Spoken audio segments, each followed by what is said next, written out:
We all good? Oh, come on, we can do better than that. How are we going, NDC? Yay, there we go, fantastic. Great to have you all in the house. Thank you so much for coming along to my talk today. We are going to be talking about how to use AI voice to help us play Magic the Gathering. So have we got some Magic the Gathering fans in the house? A few of you? That's okay. If you're also not a fan, a lot of what I'll be talking to you today will be able to be applied to many other concepts as well. So don't freak out if you're not a Magic fan. And I'll be showing you some things along the way, and hopefully you'll have a little bit of an idea of what Magic is by the end as well. We're also talking about AI and voice being the next frontier for artificial intelligence. So hopefully this will be really exciting. Thanks for coming along. So before we get started, my name is Michelle, or Mish. Everyone calls me Mish. You can find me on MishManners, on pretty much every social media platform known to man. Feel free to take photos throughout this presentation. Feel free to tweet them. I'm still using the Twitter logo. I'm still going to call it a tweet. So please feel free to put those up. Tag on Instagram, LinkedIn, anything. Feel free to share any of the information you like. So I've been working in DevRel for several years. I used to work for GitHub, so I still love GitHub, so I'll be using some GitHub code and GitHub repos in this talk as well. And I've come all the way from Australia. Yes, I've just come for this talk, and I do love London, so thank you for having me. Now, a few years ago, yeah, it feels like a few years ago, but really it was only about 6 months ago. So 6 months ago, I joined this wonderful team at Twilio, and they have been absolutely amazing and incredible. So if you haven't heard of Twilio, Twilio is a communications company. So we provide a communications API for doing all kinds of communications to you and your customers, whether that's through email, text message, WhatsApp, email, oh, I did say email, didn't I? And voice. So today we're going to be talking a little bit about voice. But what are we going to cover in these sessions today? So first of all, we're going to talk about natural learning. And when I say natural learning, I'm talking about we as humans, how we learn and how we develop. Then I'm going to talk about the evolution of AI. And I'm going to make and draw some comparisons between the way we've evolutioned AI and the way we've built computers and machines until now. I'm going to parallel that with some of the ways that we as humans learn. I'm going to talk about why voice. Why are we going down this path of voice, and why I think it is so important. We're going to see voice in action. We are going to see a live demo, so fingers crossed that actually works on this conference Wi-Fi. And then we're going to look at some developer experimentation too, so some takeaways for you all in the audience. And then I'll give you some hints and hopefully a glimpse into the future of where we could be going, not just with AI, but with AI voice. So first of all, human development. Has anyone got kids in the room? Quite a few of you. Yeah, so a lot of this stuff I'm going to be telling you now, you've probably experienced in your own life with your children. So we as humans, we learn to speak before we can read and write. So those of you who have still got young, very young children, so babies start making noises around about 3-ish months, right? They start going from crying and screaming to making noises like and babbles and goos and gars, right? So they're starting to do that. From about 10 to 12 months, babies are starting to say their first words. They might say mum or dad. I think one of my first words was moon. Don't know why it was moon, but there was a word there. Then about 2 to 3 years, kids are starting to string together sentences. They're starting to have conversations and be able to communicate what they're thinking to you. By about 4 to 5 years, this is when we're starting to teach children how to read. There might be single words that we're starting to teach at the start, but they're starting to learn how to read words. By 5 to 6 years, we're starting to teach them to write. Usually we teach kids to write their first name or their name first. So they're starting to learn to write. And then from about 8 to 10 years, this is where children really start to develop adult-like conversations. So by around about the 10-year mark, children are starting to have those conversations with you as an adult and being able to string together sentences, put things together coherently, talk about things in context. Now, depending on whether you have a genius child or whether you're a genius yourself, this can differ a little bit. It can also differ across cultures and races and countries as well. But the main point here is that we learned how to speak and communicate in that way before we could read and write, regardless of whether you had an amazing child. Now, let's contrast that with computer development. So how did computers develop? Okay, so humans learned how to speak, so surely that's what we did with computers, right? No, we didn't.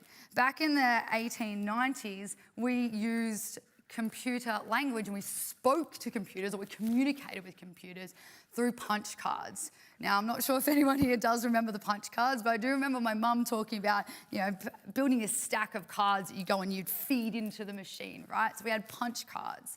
And I'm pretty sure punch cards were invented specifically for the US Census. So that was, the 1980s there. Then about the 1960s, the command line comes in. So this is another way that we can communicate with a computer. But with a command line, we have to be very, very specific. If we got one thing wrong, we got one character wrong, the computer didn't know what to do. In a similar way to punch cards, but we're now using physical letters to actually communicate this. Then in the 70s, the graphical interface comes in. So we've now got a mouse. We can use a mouse. This is exciting. We can work with things in Windows, and we can work with things in little graphical boxes that we can visually see. So we're starting to add more elements to the way that we interact with computers. Then by the 1990s, who remembers their first smartphone? And I'm not talking about the current era, I'm talking about, the Palms, the PDA, the personal assisted device, or whatever it was called back then. I did have one back in the day. But this is Simon. This is from IBM, so this is Simon. So in the 1990s, we started getting these types of touch screen mobile phones. Before this, and I had one, before this you had to flip the phone out and you pulled out the antenna and you could only type things in. There's no touching, there's no physical interface there. But this really started the revolution for touch interfaces. So now, a lot of the things and the gestures of how we communicate with machines came from the touch phone. So how many times have you opened a book or looked at a photo and you've done this to zoom in on the photo? And I know a few of you have done it. I've done it myself. So these types of gestures and swiping to do things, these started becoming ways that we could communicate with computers, and this really set off that revolution. Then in the 2000s, Siri comes along. So Siri, Apple device, Apple technology was put out with all the iPhones. So now you could say like, Siri, do something for me. We could start communicating with voice. Now, language and voice, so computer language, computer speak, did come in the 90s, but it wasn't really commercially available. Those types of systems were very much left to research, development, and things like that. In 1997, however, does anyone remember a program called Dragon Gnat Speaking? A few people?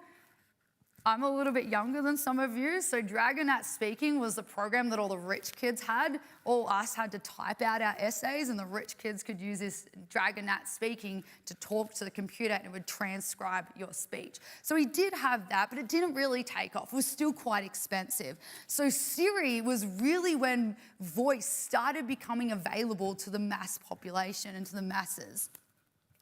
Now, this came out with iPhone in 2008. The iPhone came in 2008 and Siri was released with the subsequent iPhones in 2011.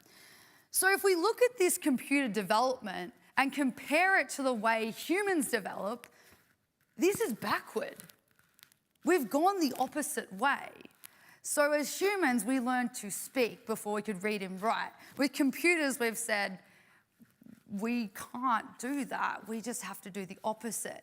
So we haven't really worked with computers and communicated with computers in a way that feels and sounds really natural to us. Instead, we had humans adapt to machines. And I think that's changing a lot now with artificial intelligence. So artificial intelligence was a term coined in the 1950s by this guy, Alan Turing. he released a paper called Computer, Machinery and Intelligence, which proposed the Imitation Game, which is where this famous picture comes from, the Imitation Game movie played by Benedict Cumberbatch.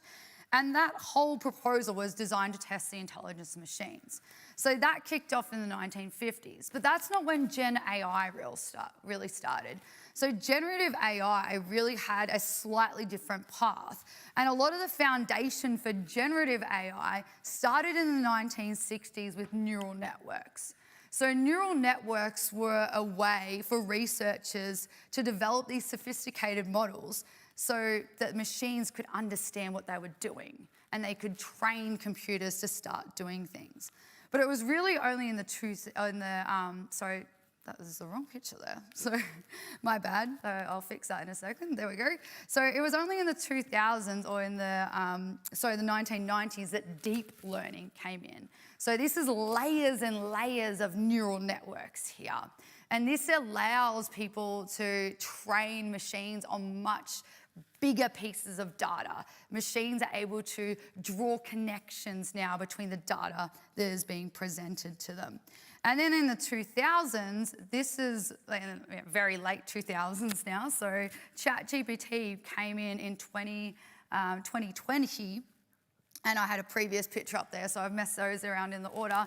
But even when ChatGPT came out, this is what ChatGPT looks like now. But if I go back to a couple of pictures, that's what ChatGPT looked like when it was first launched in 2020. You could only type. So even when generative AI comes in, we're still interfacing with it in text. But now, generative AI, we can interface with it in so many ways. We can add context by adding in files, images, deep research, but we can see that little microphone button on the side.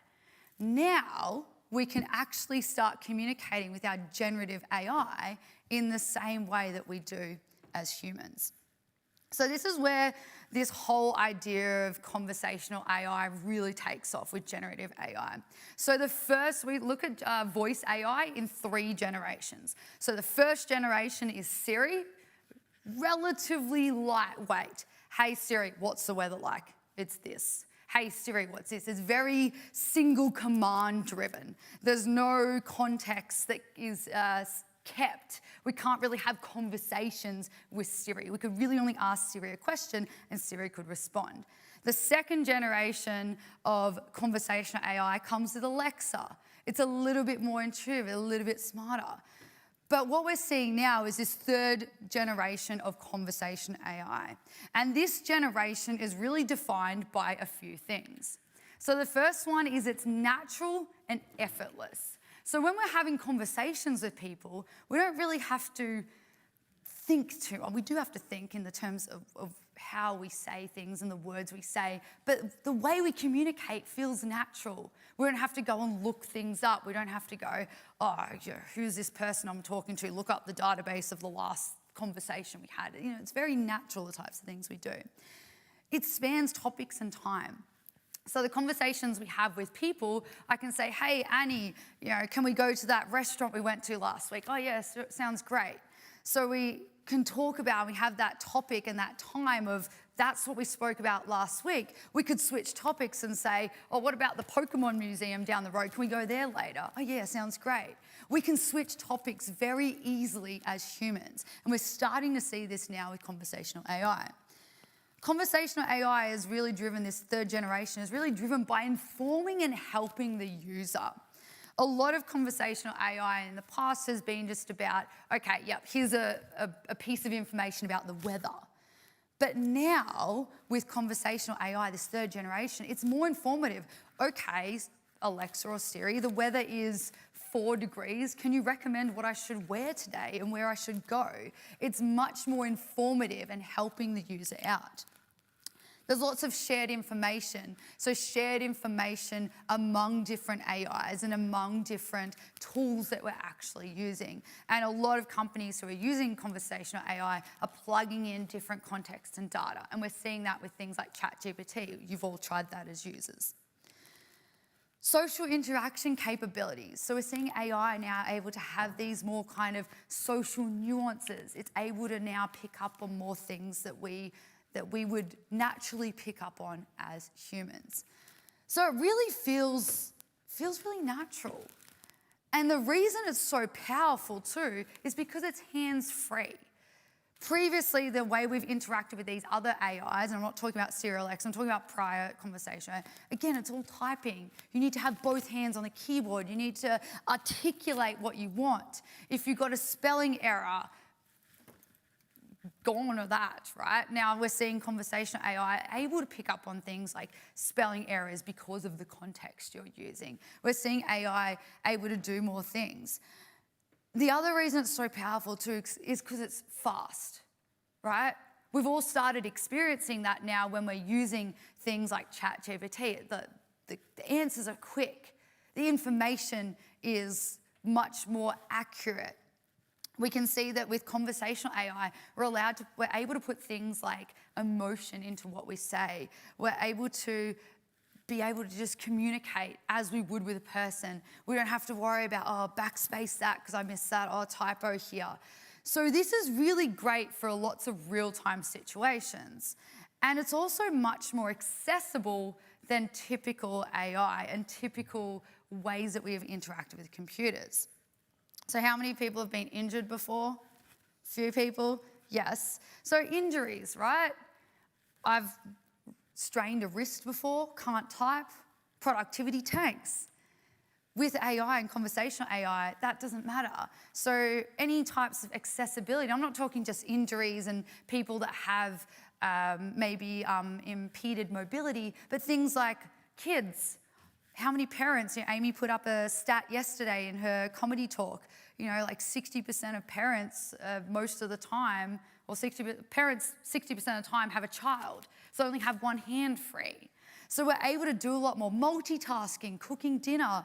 When we're cooking dinner, if we're cooking with someone else, we're not usually silent, we're usually communicating with them. So we're now able to do more things that are multitasking.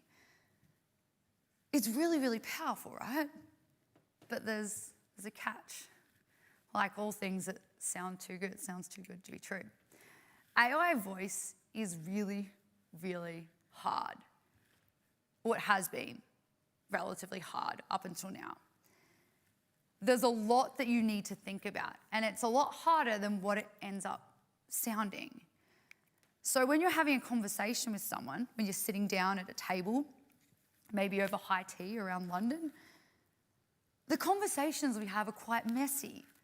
They're not always linear. We might deviate off to another topic and come back. The waiter might interrupt us and say, oh, would you like more tea? Would you like more cake? We might have filler words, but, We might have different things that we go, oh, remember that story from back then, right?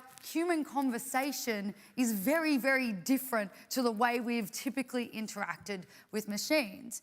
Now, I did say this talk was about Magic the Gathering, so let's have a look at some Magic the Gathering situations and scenarios. And even if you haven't played Magic the Gathering, maybe things like Monopoly or Uno. How many times have you gone, what happens in this situation? Are we using house rules? Are we not using house rules? If I ask a question about what I should do, it's which rule are we currently using? Which meta are we currently using? So meta is the current situational play. Are things clear? Do I have to interrupt somebody? Do I have to stop and Google things? It can be really difficult. When we're playing games, there's also a lot of ambiguity, right? There's a difference between can I do something and should I do something? So can I play this card in Magic the Gathering? Well, yes, you can play that card. You've got enough mana. It's still your turn. It's an instant card. You can play it whenever you want. But should you play it? That's a strategy question. We as humans, we can often pick up on some of that context, right? And especially when we're playing in a game with multiple people, often there's arguments flying left, right, and center. And you're just like, oh, I don't want to interrupt this argument here. I could just get my head bitten off. Or, I'm the new player here. I should listen to the experts, right? There's lots of things that go on when we're playing games and we're having conversations with people. So now you might be sitting going, voice sounded really good. So many things we can do and it's really accessible. But it sounds really hard, Mish. Should we actually even bother? Should we actually think about doing voice? Does it matter? What benefit could it have? I know you talked about, the accessibility side, but maybe there's another way you can do that. But we really should worry about voice because it can actually solve a lot of real world problems. How many of you have been on a call with someone, help desk? And you're on the call and you're there for about half an hour and you're explaining your situation and then the call cuts out. And then someone rings you back and you have to start the whole thing all over again. Often with call centers, they don't understand your situation, your context. A lot of us are developers in the room, so we're pretty techie people. When we get problems and issues, we go through all the things ourselves, don't we? But then you ring up help because you've done everything you can, and they go, have you tried turning it off and on again? Like, what do you think the first thing I did was? Look, as I told you 10 minutes ago, I've tried turning it off and on. I've tried resetting my router. I've cleared my cache. I've got the data out. I've uninstalled and I've reinstalled the app. What else can I do? It says, we're stuck here on your side. Have you tried uninstalling the app? I just said that. We've all had these frustrating experiences, right? What about when we're looking up a company website and we're looking up some information, maybe an insurance company that we want to go with, a new mortgage that we want to look at. And as a lot of the information's kind of confusing, it might not be exactly specific to my situation. So I want to get on a phone, I want to talk to someone, I want to ask them about, some advice. Can they point me in a direction? Usually when we make a call to a company, it's usually for two reasons. One, we've looked at the information and we need some advice about our specific situation. Or two, we know exactly what we need to do, but the website doesn't allow it. Things like changing personal information. I got married a couple of years ago. Do you know how much of a headache it is changing your last name on most things? Oh, no, you can't do that over the website. You need to call somebody up in person. Okay, hi, I'm Michelle, send you my information, right? Usually we know exactly what we want to do, but when we're on a call with someone and we're on a center, it takes forever to get through to that information. What about when we're trying to multitask and do things at different times? A lot of companies, I know we're living in the 21st century or whatever century we're up to now, but a lot of companies still don't do rescheduling of appointments and things on a phone. I've got to call someone up and say, I can't make it on this day. What else is available? What else can be here? We have to do these things. How many people flew in to NDC? A few people flew in. Has anyone been on a cancelled flight before?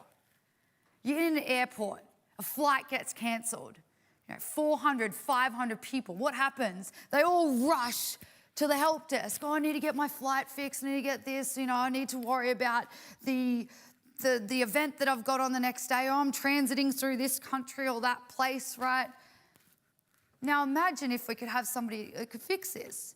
Now back to my Magic the Gathering example. I go to Magic the Gathering events. I really enjoy them and I get to write about them and talk about them. They're on my Instagram. So I got a lot of the pre-release events, which is like a couple of days before the set goes out on the main website. You get to go to the pre-release, you get a deck, you get to play.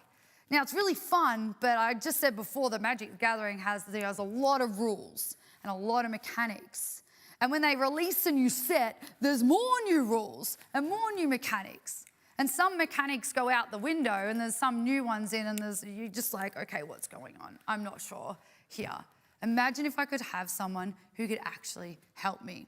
Wouldn't it be great if we had some agents who could help pick up things? They could pick up where the conversation left off. They understood our context. They understood our situations. They can give us real information and help us. So this is where voice AI can come in. Now, when we do voice AI, there's a few things we need to think about, though, as developers when we're building these things. First thing we need to think about is speech to text.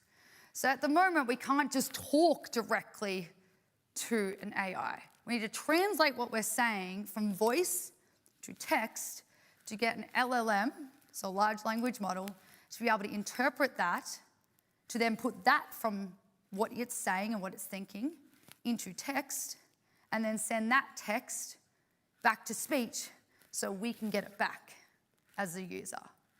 So there's a few things we need to think about when we're building voice AI. So this is what it looks like from a bit of a tools perspective, or a bit of like a user flow, right? So I make a call, I place a call, and that goes to the speech to text model to translate what I'm saying. Hi, I'm Michelle, I'd like to talk about a home loan, to translate what I'm saying into text so that the large language model can interpret it. Now, often the large language models can call upon other tools, or they could potentially call upon data as well. So a lot of the tools that we're interacting with, they can connect to data such as, it already knows, Michelle and the phone number, cool, I've connected you, I know who you are. You know, we know that when we call up the bank and we say, I'm Michelle and I verify with my phone number, they can say, yes, I've got your profile here, right? That's a person tapping into the data. So now LLMs can do that too. And then we have to take what they say, put that back from text to speech so I can hear it on the other end of the phone. Now, this speech to text and this text to speech can get very complicated. There's lots of things that you have to take into account. Now, there are great models out there to do this for you as well. So Microsoft has some models, OpenAI has some models. There's a whole bunch of open source models you can use for this as well. But you have to do all that as a developer. You have to program each one. You have to get that to handle all the conversation and all the differences that we have. And we'll talk about that in a second. So at Twilio, we learned from our developers and the audience that they were saying, this is quite difficult to do. If only somebody could solve this problem for us. So Twilio packaged this up into a product called Conversation Relay. And Conversation Relay allows you to provide all this text to speech and speech to text, and allows you to just hook in whatever AI model you like. Can be open source as well, and then that can send back. So this tool is really, really great. We can use WebSockets to do this as well. So the Conversation Relay is perfect for doing that kind of thing. Now, I think Conversation Relay works really well with something like Magic the Gathering as well, because I can get it to do a lot of heavy lifting for me. So when I'm playing something like Magic the Gathering, as I said before, it's very complex. There's a lot of rules. Now, when I go to these game nights or these pre-release nights, there's a guy there called Tom. Now, Tom is amazing. He's like a walking Magic the Gathering guru. You ask him any question about literally anything, even if it only got launched in that set and like 2 days earlier, he'd be like, oh yeah, this is how that works. This is how that thing plays out. And you're like, great. Tom is awesome. But Tom is only one person. Tom can only help, say, me and my opponent at any given time. He can't help everyone in the venue. And Tom is also married. I can't take Tom home with me, right? So I thought, wouldn't it be great if I could build an AI chatbot to help me do this? Now, I called my AI chatbot Jace, after Jace Bellerin, so the Magic the Gathering fans in the house may know who I'm talking about. But essentially, he's a planeswalker, so in Magic the Gathering, all the like kind of hero magic-y people are like planeswalkers. So Jace is relatively intelligent, he's curious, he specializes in magic and telepathy, clairvoyance, and illusion. I thought, this is perfect for a chatbot. He can also read minds. Now, my chatbot can't read minds, but Jace can, so I thought that was pretty cool too. A little bit of Magic the Gathering lore there for you. So let's actually dive into the code that we've built and see what is actually going on here. Now, first of all, I'm going to make sure my firewall is turned off because a lot of my local things won't work otherwise. I'm going to bring up the code on screen here. Perfect. Let's see it. Okay, so let's have a look at what this code is. Now, I know this is written in Python, so don't get too freaked out, .NET developers and C# developers. But the great thing about Twilio is we have lots of code snippets and things as well online, so you can look at things in different languages. Now, what I'm building here, what I've built here, this is all available as well. So I've got a QR code at the end, so you can go and play with the code. You can fork it, copy it, play with it yourself, and build your own thing. All right, so let's have a look at what's actually happening here. So we're importing our libraries up the top, and we're loading in our environment variables. Now, this is a configuration for getting our Magic the Gathering chatbot to work. So our domain there, now you could put the domain in the environment credentials as well. So the open source code link that you have, the domain will be configured in the environment variables because that's a better way to do it. But for me here, because I don't want to show my environment variables on screen and you're still my OpenAI API key, I've left it in this file because I do need to change this. This URL, the ngrok the app there, it's pointing to a local server, right? If you go onto that website, nothing's going to happen. It's not really sensitive information that you can all see there. So there we go. So the URL there is being configured from the domain. So it's pulling from the domain there. So that would usually pull from the environment file, variable file. So that's what you will all see on your end. You can see the model here I'm using is GPT-4.0 Mini. So you can use any model you like. Because I've configured my environment variables with an OpenAI API, it already knows it's drawing from OpenAI. So then it's just like, well, which model of OpenAI would you like? The welcome greeting is the greeting that is specifically coded. So that's hard-coded greeting. You can add some variables in there if you'd like. So like you could add something to say like, oh, it's detected my phone number, hey Mish. I've just hard-coded it for now. So this means when we call the number, it's going to say, Jace Bellerin at your service, what Magic the Gathering knowledge or guidance do you seek? Then we've got our system prompt. So this was a bit of fun building this system prompt. So I'll try and scroll and get most of the prompt on screen. So this is what the system is looking at when I ask a question, it's looking at this for context. So I'm telling it that, you know, your name is going to be Jace Bellerin, and I've just given it a bit of flavor text to make it a little bit more interesting. I'm saying you are a helpful assistant. That's important, that part too, because you could say like, you know, you're a narcissistic assistant, or you're an assistant that will help someone, but begrudgingly. And so you should act in that way. So it's kind of telling the assistant how to act. I'm also saying this is about helping Magic the Gathering players, so it's got a bit of context there. This conversation is being translated to voice, so answer carefully. So I'm basically telling it that this is going to come out as text, I understand that, but I'm going to be translating it into voice. So I want to make sure that what comes out as text is going to sound fine when it gets translated back into speech. So I'm saying don't include bullet points because they don't sound good when you try and speak out bullet points. Don't include asterisks or any other symbols as well. And because it's Magic the Gathering, I've said, you know, let's include some interesting or specific references and terminology, highlight your knowledge of the game, because they're supposed to be really knowledgeable. This one was a fun one I put in. Ignore the semicolon in Magic the Gathering, because when I tried it, he was like, what Magic the Gathering guidance or knowledge would you seek in Magic the Gathering? So I kind of said, okay, we'll just ignore the semicolon, which is why in the other part of the prompt, I've not included the semicolon as well.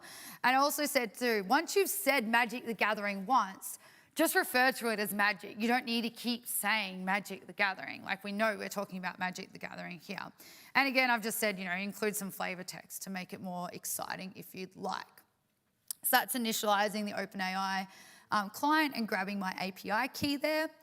We're storing the session to keep track of the conversation so that I can go back and say, hey, you told me about this thing. What does that mean? It also means that the context is there from the conversation. We've also got our getting the response from OpenAI there. Now, this is the fun part. This is where we're defining the TWIML. So TWIML is Twilio Markdown language. It tells Twilio how things are going to happen. So what we've done here, this is the conversation relay bit down here in the middle here, so where it says conversation relay. So what we've done here is this is the endpoint that returns the TWIML for the code to connect to the WebSocket. So what I've done here, this is a little bit of conversation relay. So this is where the magic is all happening here. Magic.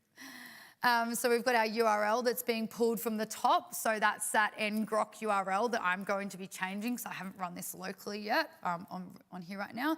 And we can see I'm using 11 Labs. So we've partnered with a bunch of really cool providers, 11 Labs, Deepgram, and you can just use them to handle all that text to speech, speech to text. And we can see I've got a voice key there. So that is the ID of the voice I want. So there's a URL in the file as well. You can see here. That's all the 11 Labs voices you can choose. Now you could spend hours going through and listening to those voices too. There's like 50 pages of different voices.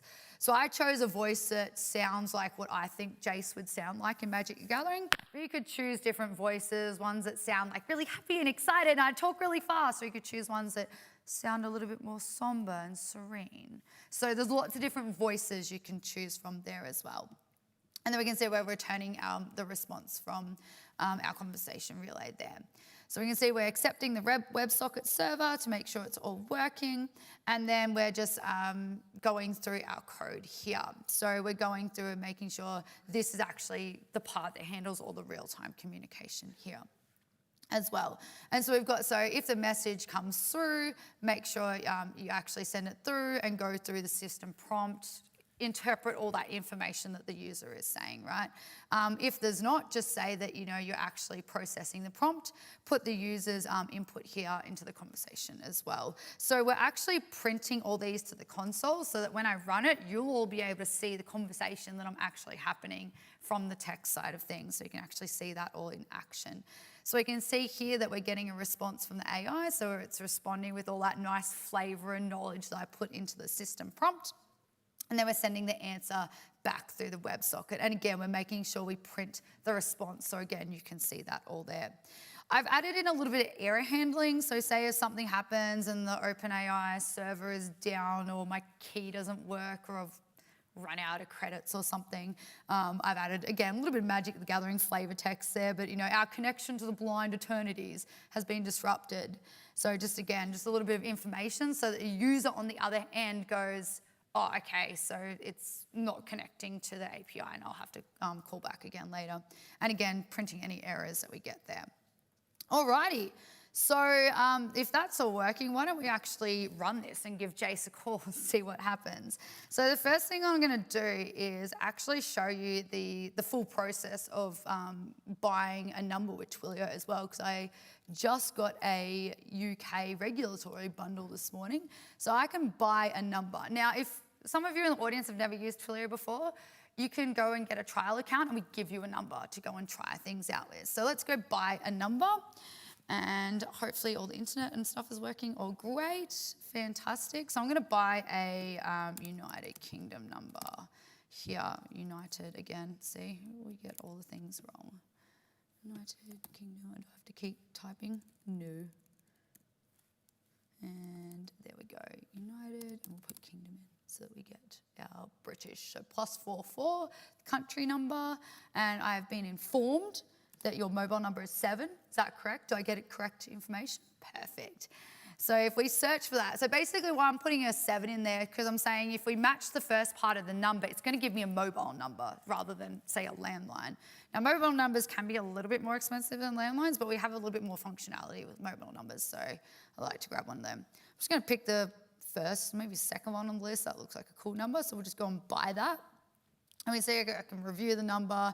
Yes, I agree to all the things that you're asking me for. I can say that, you know, that it's set up for voice, fax, if anyone sends fax these days, but SMS as well. So we can see that's all set up there. Next, and we're going to say I'm going to be a business because, you know, Magic the Gathering is a business. And we're going to click that and make sure that that's going to go through. Now, oops, it's got all my information on there. Yay, fun, go away.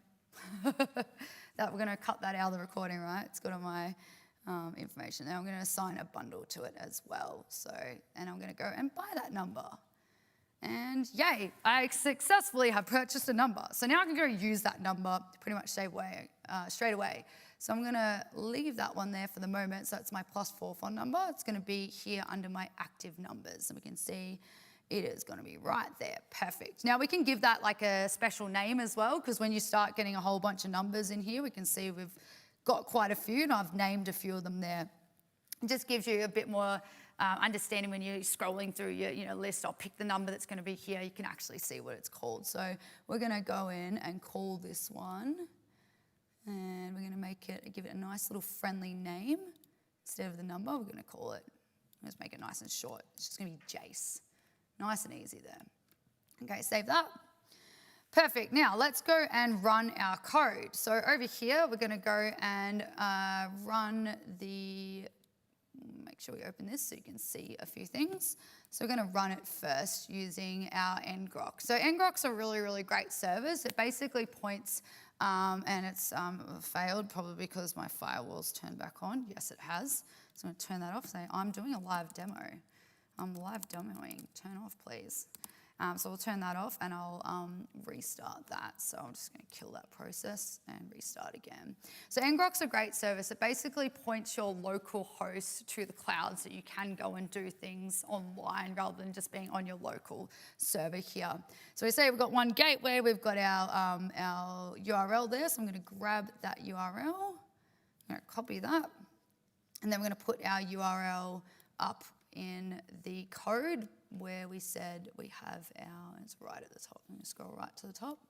And it's where we put our domain here. So we're going to replace this one that I previously used. And we're going to pop that in there. Now I'm going to click save. Always remember to save your files. And then we're going to open up a new console. And this is where we're going to run this main Python file. So we're going to run python.main. And then hopefully that is going to be up and running. Application successful. Perfect. All right, so now we've got everything up and running. But what haven't we done yet? We haven't connected this to the phone number. So if you call that number that I just bought, nothing's going to happen because we haven't actually pointed it to it. So what we're going to do is we're going to head it back over to our phone numbers. We've got our friendly named number over here. And we're going to go into what is called our TWIML app. So this is something I've already set up before, and so it's a little, our little application. Now I've already set one up for the Magic, the Gathering Assistant, so I'm just going to use this because it's already set up and nice and ready to go. So we've got our SID for our app there, and then we can put our request in here, and we need to switch this out with the URL that I just created that is the one that's actually online, because this one is not online anymore. So if we pop that in there, make sure we've got our slash there. And we need to make sure it's a post method as well. So we need to make sure we're actually sending out information. So we're going to save that one. And now we still haven't connected it to that number that I've got. So this is our Twilio little mini app, but we need to tell the number that we're calling that we want to actually connect to this app when it calls that number. So we'll have to go back up to our active numbers. So the one that we just renamed to a nice little friendly name. So it's nice and easy to see there in the console. So we're going to open that one up and we're going to tell it that when this number is called, configure, and we've got like a few different options there. So we can configure directly the webhook. We can do a TWIML bin function studio proxy service there. We can change this to an app. So a little TWIML app means that it's nice and easy to use and it's all set up there and we only have to configure one thing. So I can go in here and choose that Magic the Gathering Assistant that I just made. Well, actually, I just added the new URL to, and we can save that. I don't need to worry about messaging. We're not going to use messaging in this talk right now, but I could set that up as well to say that when you message the number too, so say if you don't want to use voice and you just want to ask Jace a quick message, you could do that as well, but we're only going to use voice for now. Alrighty, so let's save that, and then I think I've done everything right, so let's go and call it and see if the conference Wi-Fi is actually going to work. So I'm going to call it using something called the Twilio Dev Phone. So this is really useful if doing live demos, it's great because it means all the audio is going to go through my laptop rather than holding a phone up to the microphone. But it's also really good for configuring or testing out things that you want to give a go before you go and connect to a service. So, fingers crossed, let's call it. Jace Bellerin, at your service. What magic, the gathering guidance, or knowledge do you seek? Hi, Jace. How are you going today?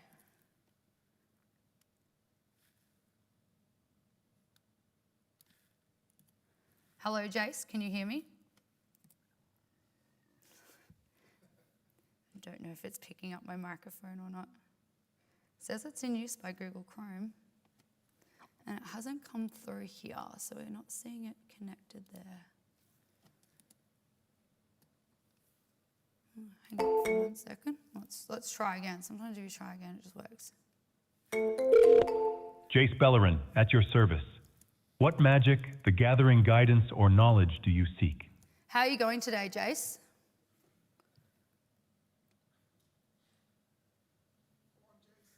Come on, Jace. I think it's my microphone. I'm not sure. We've got the microphone access.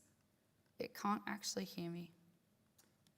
So let's try on my phone, even though it's probably not going to be the greatest, and hopefully this will work on Wi-Fi calling. Let's give this a shot and see if this is working. Otherwise, I have a backup as well. I always have a backup. 0527. Wi-Fi calls can only be made to services within Australia when calling from overseas. To call another destination... All right, so maybe we can actually use one of my Australian numbers, and failing that, I will show you the demo that, or the recording that I did of this when it actually worked last week. So let's go back one to our numbers. Actually, let's try, only because it's UK and I haven't tried it. I have set this up on, we can see we've got another one here, Magic the Gathering. Let's try the US number just to see if that works. Sometimes the US. It's working on yours? Oh, no, that's okay. I've got a couple other ways I can try it. I appreciate that though. So we can see the call's definitely going through, just something is, was calling the whole time there. Jace Bellerin, at your service. What magic, the gathering guidance, or knowledge do you seek? Hi Jace, I'm looking to build a Magic the Gathering deck. Can you please help me?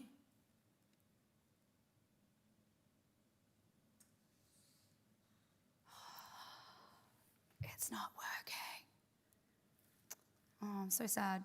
Okay, what we're gonna do is I will switch to my backup plan, which is a pre-recorded demo.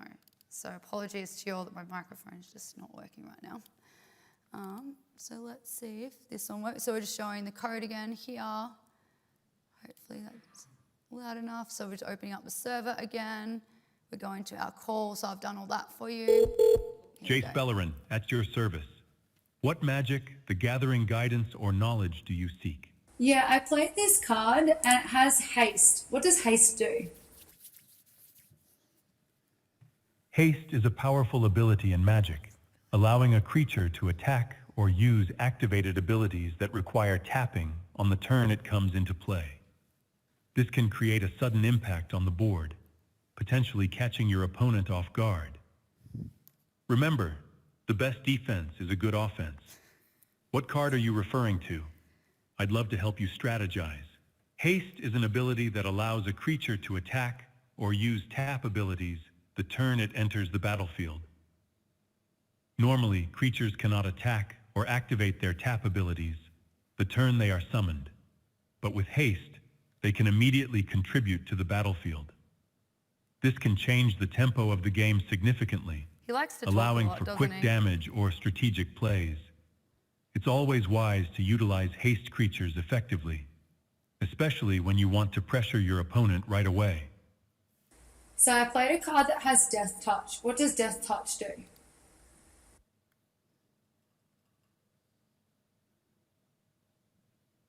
It seems you may be referring to Death Touch. Death Touch Actually, is an sorry, I ability meant flying. It has flying. What does flying do?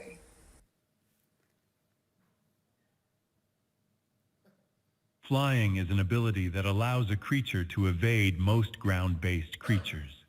It can only be blocked by creatures with flying or reach. This makes flying creatures excellent for circumventing defensive strategies, allowing them to deal damage directly to your opponent. It creates a sense of urgency on the opponent's side, as they must find ways to deal with these aerial threats quickly. Find ways Remember, to do it quickly, yes. The sky is not the limit. It is just the beginning. How have you found flying creatures influence your games? I really like flying creatures, but I played an instant. How do I actually invoke an instant card?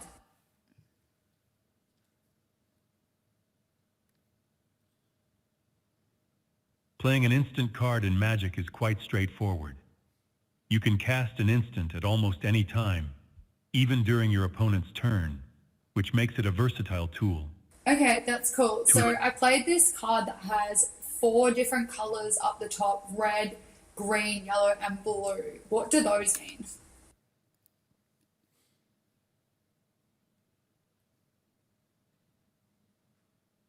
The colors you see on a card indicate the mana costs required to What cast the hell he it, says mana? and they represent the different Mana realms costs. of magic in the game.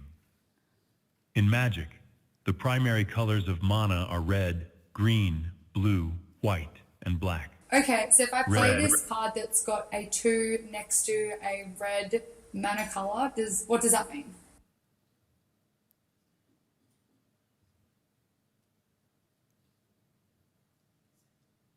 When you see a number next to a colored mana symbol, such as a 2 next to red mana, it indicates the amount of red mana required to cast that spell. He's pretty smart. In this like, case, he kind of knows you would what he's need to talking pay about. 2 red mana to invoke the card. Okay, So and for what if example- there's a number next to 2 coloured boxes? So I've got a 4 next to a blue and a blue.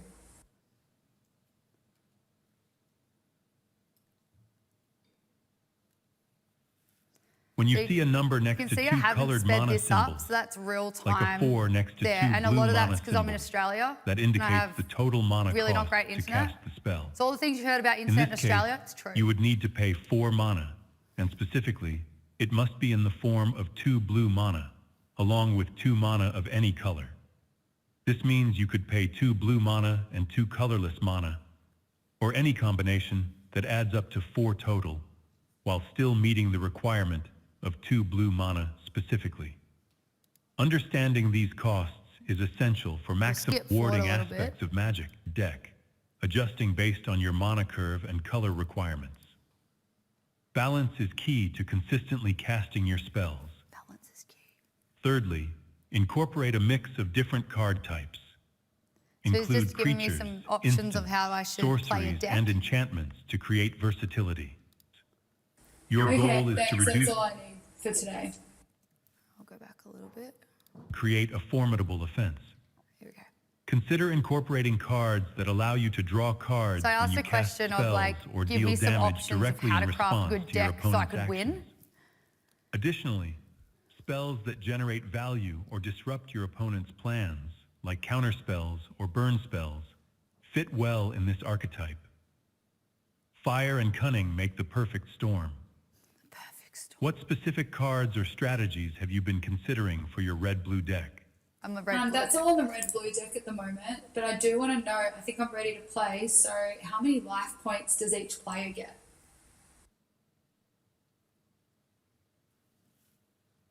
In a standard game of Magic, each player starts with 20 life points. Your Okay, goal is thanks. to reduce... That's all I need for today. I didn't need any more from him. You're welcome. I'm glad I could assist you. Actually, before I go, Enjoy. who are you and how do you know so much about Magic the Gathering?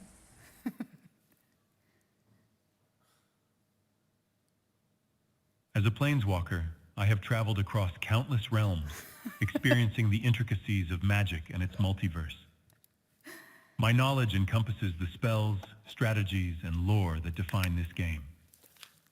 My mission is to share that knowledge and assist players like you in becoming more adept and confident in their gameplay.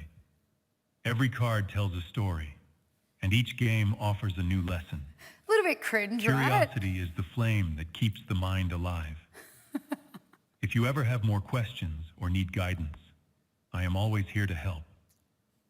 Thank you for the engaging conversation. Okay, thanks. And what was your name? My name is Jace Bellerin. And he goes I am on a here to little bit, assist you right? with it. So what I've done there is when I put in the prompt, I said, maybe you should ask a question at the end of your response to keep the conversation going. Because that's very human, right? When we ask a question or having a conversation, you might say, how's your day, Mish? Oh, it was pretty good. I got up pretty early, had a nice breakfast at the hotel. How was your day? Like, we kind of continue the conversations like that. Now, we can see the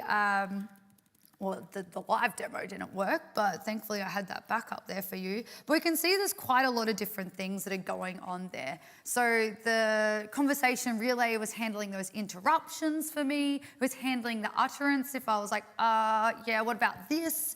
So it was able to do all those things for me without having to code quite a lot. So that conversation relay snippet was only a few lines of code. So what does it look like in terms of the architecture? So me as a human, I made the call to Twilio voice. So that number that I used was a Twilio voice number.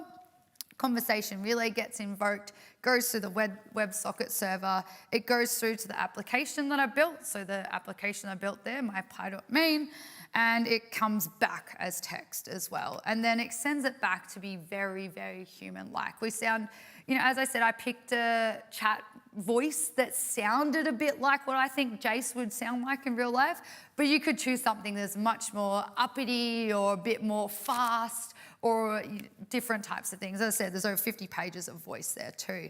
And you can then connect it in here. So this conversation relay is handling all these things like those generated voices. I don't have to go and find a model myself. I do have to figure out which voice sound I want, but I don't have to go and find the model. I don't have to program in all those interruptions. So if anyone was in Nathaniel's talk yesterday, he had to program in the interruptions there, and also that low latency. Again, I recorded that in Australia, but that's relatively good latency considering all the servers for OpenAI and Deep Grammar in the US. So that's pretty good there. And then building that our own assistant, we can bring a lot of our own things to then plug into Conversation Relay. So as I said, we could make this more engaging or exciting by adding in data and information about me as we're going through the conversation. So within the conversation, you missed it there because I skipped over it, but I said my preference is red-blue decks. So when a new set comes out that's red-blue, it could send me a message and say, hey, there's a new red-blue set, would you like to buy? And that's a way to engage your customers more. So there's that OpenAI there, and we can go through, and it does a whole lot of these things for us. So with the predictive AI or the LLM, the production LLM, I don't have to go and program each one of these things in individually. It goes and does that for us. If we plug in the tools, we've got all that knowledge, we've got like the identity, the APIs there. If we use the communication state as well, our Deep Grammar is handling all that for us, so it's handling that execution. And then again, our amazing infrastructure. You don't have to go and host this yourself. Like, yes, I'm running this locally, but all the infrastructure is already hosted as well. So voice AI can be used for productivity assistance, AI chatbot agents, as I just showed you an example. Learning assistants, we're seeing lots of people using AI voice as learning, particularly when, say, learning a new language, because now with voice, we can have things like how to sound out a particular word from a particular language. Home automation and status, like who's been into the home automation game, right? It's a lot of fun. Now we can use voice AIs to be like, hey, whatever you've called your AI, what's the weather going to be like today? Should I turn on the pool heating? Should I change the humidifier? Should I change something else based on other data that we're getting from our home automation? Wellness companions. So many people are using these AIs as companions for things like neurodivergence, where we don't have to disclose a lot of sensitive information to a human. An AI can handle that for us. And brainstorming as well. So in the last couple of minutes, what does this mean for you all as developers? Now, hopefully you know a little bit more about at least what Magic the Gathering is, and you've seen a couple of cards on screen. But as developers, what does this mean for you? Voice is still relatively new. It is still a new piece of technology. It is a new thing that you can all go and play with. I think it's a really, really powerful tool that you can use. And as developers, if you jump on these tools, you can be the first movers. You can help define how these tools should work. You can help shape how these tools should be built, some of the guidelines, the best user experience. Oops, sorry. Spoiler alert. user experience patterns, expectations. You can bring these solutions to your companies and your customers and even your personal projects, right? I definitely did not build that Magic the Gathering chatbot for my job at Twilio, right? I mean, there are quite a lot of Magic the Gathering players, but there's so many things we can use for our personal projects. Now, I really think the next era of AI is here with voice, and this is the future of AI. It's not about AI being specifically smarter. It's about AI understanding more context and therefore being more human. So, this was pretty cool, right? Aside from the live demo not actually working. But it's really cool technology that we can have at our disposal. So where do we go from here? Now, last week, or maybe 2 weeks ago, Razer, is everyone like Razer, like the gaming company? They released a really, really cool project. So last year, they released their AI called Project Ava, which was a way for you to get help in the way you play your game, be better as a gamer, but also as developers, be able to program and build games using Razer's SDK. On the back of that from last year, a couple of weeks ago at CES, they launched this, and I think it's pretty cool.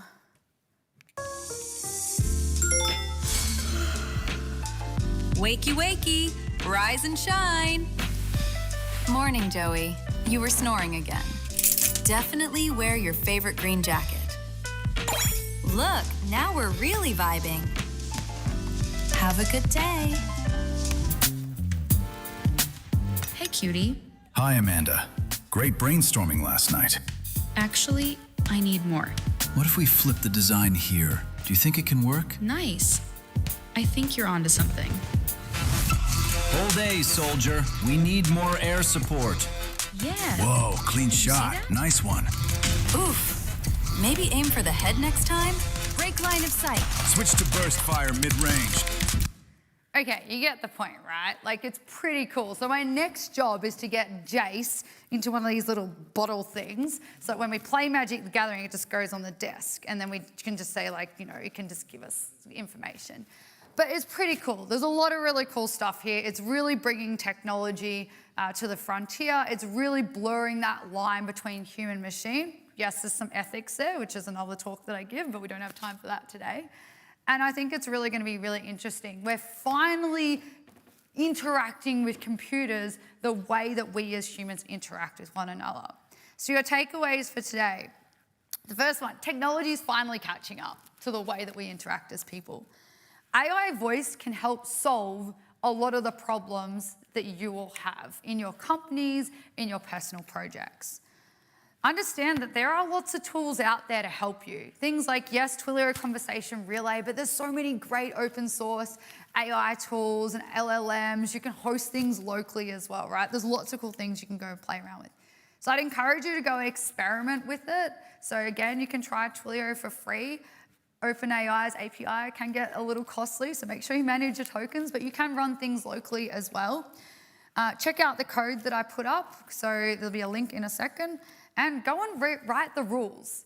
This is our time as developers to write the rules of how AI voice should be done. So if we're out there and we're out there building it, using with it, telling people how it should be used as an interactive tool, we're out there for the frontier and we're at the forefront.